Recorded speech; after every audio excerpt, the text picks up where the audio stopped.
My name's Chloe. My name's Jamie. Come meet the team. My name's Chloe. My name's Jamie. Come meet the team. My name's Chloe. I am B2B sales and Graham's PA. My name's Jamie Lee. I am in B2B sales here at Hip Pocket, and I'm also the media girl. Hey, I'm Mel. I'm part of the sales retail team. You need your garments decorated? Come and see me.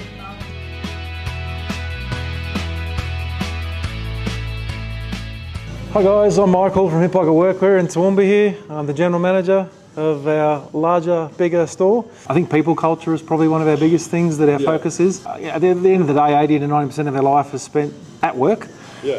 Whilst we all know that it's something we have to do to pay some bills and put a roof over our head, we also have to enjoy it. So we've got to make it enjoyable and a place that people want to come to, be a part of, a team they want to be a part of, and step into the breach when some team members might not be here.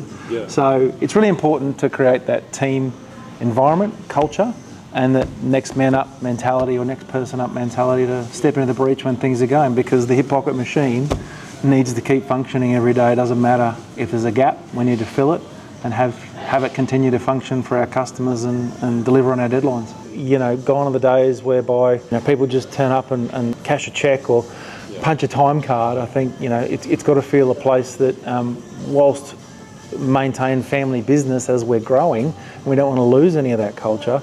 We want to make sure that as we move into a region whereby we're growing from 12 or 13 people we were 18 months ago into close to 20 now. Across, it's a challenge to maintain the family feel, moving into a bit more professional space, providing more structure and those sorts of things. So it's exciting to take what has been a smaller family business, I guess, into that next level. So that's been exciting, and to keep that family first mentality that every one of our employees is a mother or a father first, and they have other priorities apart from work. They both have to intermingle, but we need to make sure that as a whole the business gets what he needs, and our family, our team family, get what they need. Graham and I talk a lot about the 80-20 rule. So probably I think the 80-20 rule focuses a lot on every aspect of life. That our focus is to try and get 80% of what we do right, and 20% of it is not going to fit into a box. It's going to be outside the box. So if we can get 80% of our business, our culture, everything like that from a customer's perspective to work 80% of the time, we always know there's going to be 20% that isn't going to fit into a box, is going to be a custom job, is going to not fit into the parameters, and Graham's going to promise something in 2 days that should take 2 weeks, all those sorts of things. So our focus is always on the 80-20. So whether it's a client job, whether it's a customer job, whether it's our staff, we want our staff to be working most of the time at 80%, because that way no one gets burned out. They want to come back to work. There's certainly going to be days, there's going to be hours, there's going to be weeks whereby we need them to operate at 110%, but we don't want our business and staff operating at 105% all the time, because like anything, whether it's a piece of machinery or anything else or equipment, it's going to break down and ain't going to cope with that for very long before it breaks. So for us, it's about really maintaining that 80-20 across everything, whether it's staffing, whether it's what we sell, what we deliver on, everything else. I think for customers, if you can deliver 80% of the time, everyone's pretty happy. And there's always going to be those out of the box things that might not, but that's okay. Don't fret about it, as long as the 80%'s going well. Where did you get all this experience? Have you been working with Hip Pocket for a long time? No, Hip Pocket and retail as such, if you like, only the last 18 months. The last 25 years before that, I've been in B2B or business-to-business peer solution selling, general managing across Australia and New Zealand and multiple sites.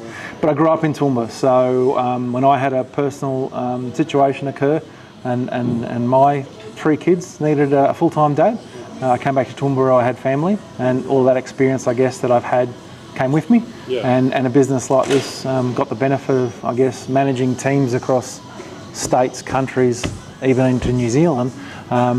You've got to make sure you maintain that culture. You do it differently, but you've got to have that thing. Otherwise no one's connected. Here, and what we've been working towards for the last 18 months is getting everyone under one roof. So for me and for us, we have divisions within our business that I have key people that run those divisions, if you like, within the business. So for me, it's important to have, I call them a morning scrum, like a rugby scrum, where you get in for 5 or 10 minutes, go, right, what's happening this morning? All your team members are here, yes or no? Who's missing, who's not, who's stepping up, who's not? What are we doing to manage that gap, if there is one? What are we doing to make sure the client needs and stuff is getting done for the day?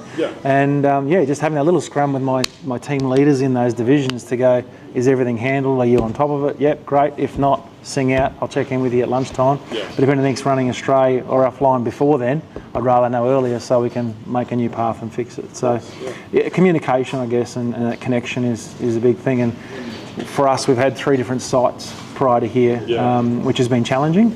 But now we're going to be faced with new challenges, as in that we were all in a very small space, very connected. Now we're, whilst under the one roof, in a much larger space, and some of the teams don't see some of the other teams as much as what they did previously. So whilst it's great to be under one roof and some things will get better, there's also some challenges to make sure that we stay connected in what is a much larger space. Absolutely. What do you do if someone's just rocking up to work, they're just not feeling it, they're having a bad day? How do you handle that situation? Yeah, for me, I guess the first and most important part is one of those team members to actually put their hand up and say, hey, and I use the term hand up early and often. I'd rather know, even if I say to someone, hey, if you're not feeling well and you message me at 8 o'clock the night before and go, hey, not feeling well, not sure how I'll be tomorrow, I'd rather that than nothing at all, because it allows me to put some plans in place for the next day potentially, if in the event that happens. Whereas I guess a lot of employees don't want to do that until the next day, but for me it's actually very helpful, and that's where I use the term early and often. I'd rather hear from you early and far more often, because if I have the information, I can manage it. If I have the information, I can manage client expectations, team expectations. So for me, if someone turns up and is having a mental health day, if you like, for want of a better word, that's okay. Talk them through what they need for the day. If they need to step out and take a 10-minute walk around the block or go for a drive for 15 minutes to clear their head, if I know they're having a day like that, and they just come past me and say, hey Michael, I just need to zip out, I'll go, no problems, understand. And there's no more questions or uncomfortable conversations that need to be had. So we're a big supporter of our staff coming to us with the early and often and saying, hey, this is going on at home, this is going on with my daughter, my son, my husband, whatever it might be, and go, no worries, don't need all the details unless you'd like to share, and we're happy to help where we can and support. But if we have that information, we can support and help that staff member better to not only get through their day as a business, but them as a person. If there's something that we can do to help them in their external life, Graham's the first one to put his hand up and do that. So we don't want to lose any of that. And that's some of the challenge when you're growing a business as we are, to the size we are with more staff. Those things can be lost really easily and quickly in the mix. So, but for us, I only just recently did a mental health first aid course, which I didn't even know existed probably till 6 months ago. But the reality of the world we live in is it's a far more challenging place probably than years gone by. And the fact that some of these challenges for different staff members exist is important to know, and how to manage and help them manage them without offending, upsetting, but only supporting and nurturing. So two things, we've got a business to run, and the customers have to get what they get as an order on the time that they order it, but we also have to nurture staff and support them when they're going through times whereby they need some support. So, and again, that's come back to that 80-20 rule, that we want them working at 80% of the time, so as that if we do need them to step up and do 200% one day or for an hour, because with a couple of staff members down or something, that's okay. They're happy to give back to us because we support them. Wow. And I think that's really healthy. It's the pinnacle, I think, of what is a team, is that if those gaps occur, someone puts their hand up and says, no worries, I can step up and do that today for you.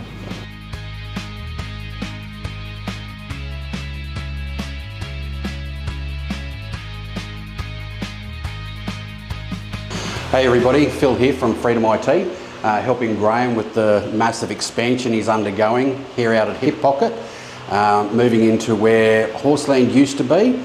Not a huge job for us, a lot of the cabling and everything's already been done by R&O, but we're setting up a few computers here in the office. There's another one over in what's going to be the embroidery room, a couple of laptops using Wi-Fi around the place. Let's get to it. So this is Simon. Hi guys. Simon's been with me for just a bit over a year now, and about. has certainly helped me through some of the harder times and allowed me to take the odd holiday here and there, which is always good for a self-employed person. The rest of the boss is a good boss. That's the whole idea. What would you say is one of the best things that you learned through working with Phil? Patience. Yeah. One of the best things with working with Phil would be pretty much the flexibility and the variety of project work and client-side work we do with him. I see. Yeah. Nice. And why do you do IT as opposed to any other industry? What makes it special? What makes it special is I have a massive interest for it. Yeah. Pretty much. I always like to learn about the future, see the progress and everything like that, work on computers, hardware, pretty much anything about computers I love. So this is Stephen. He's actually my son, and he helps us out whenever we need an extra hand. He's just finished high school. Still trying to work out what he wants to do with his life, but then so am I at 50. I love day trading. I'm into the... Day trading, you're into crypto, all that Yeah, sort of thing? crypto. Bull run's over now, but Yeah. my focus is on gold, commodities and stuff like that. Yeah. But Forex is really good. I believe there's more to it as well, more to it than just business. You know, Absolutely. Just the social aspect when you're self-employed. It really is a bit of a grindstone, and getting out once or twice a fortnight and meeting other business owners, sharing stories. Turning up here randomly with a cup of coffee. Turning up here random, which I didn't bring this afternoon. But that's right, you spilled enough on your car seat day before yesterday. You can go and lick my car seat if you like. But yeah, it's expanded much more. I mean, you know, Manette and Teal have got a relationship. And, you know, I have a relationship with Manette's food. Yes. It's unhealthy relationship, but the food is amazing. Especially when they turn up on your doorstep and go, and they're holding a tray. I'm like, adieu. Yeah, absolutely. So he was in another country and I sent him a message and I needed a problem solved. So between the internet, Facebook Messenger chat and a couple of things, we solved the problem. It was a bit of a puzzle at the time and we both used some more interesting Queen's English. But we solved the problem, didn't we? We did. Yeah.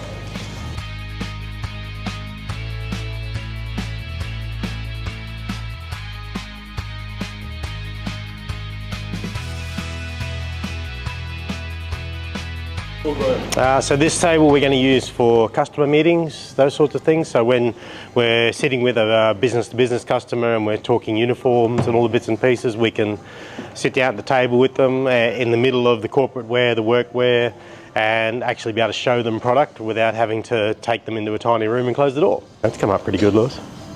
Sorry? I said you've got to be happy with that. Yeah, I am. I'm actually really happy with how I have that. It's actually come up.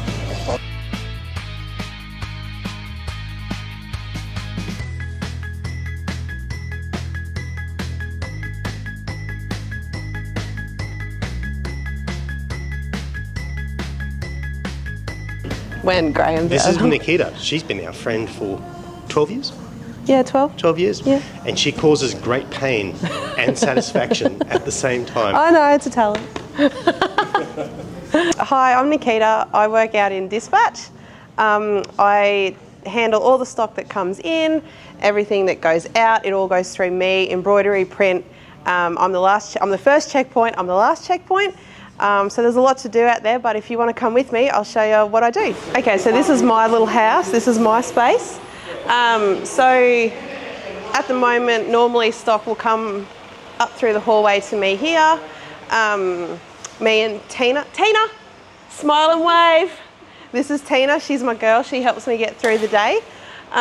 So we sort all of the items out for who it goes to, as in what customer and then where I'm taking it to, embroidery or print. And it kind of all just flows through. We've got Chloe over in the corner. You'll meet her. But that's kind of what I do. I sort of do everything. I don't know. Cut. What's her technical fancy name?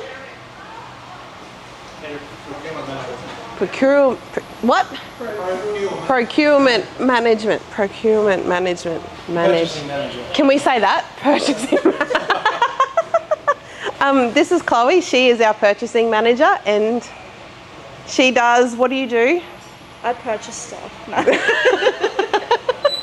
I am basically in charge of everything that we acquire here at Hip Pocket, from PPE, boots, uniforms, everything like that goes through me to get it all purchased for the business. Awesome. Nice. So if I wanted to get like a branded teddy bear with my logo on it, would that start with you? It wouldn't start with me, it would end with me, technically. Yeah. I'm in charge of making sure that it comes, but everyone else is in charge of making sure that the customer will go to the salespeople, whether it's Chloe and JL in the business side, B2B, or if you're dealing with Sarah or Tina if she's out the front, Alex, everyone out the front. So you place your orders with them and it ends up with me to get it all placed and make sure that it actually arrives.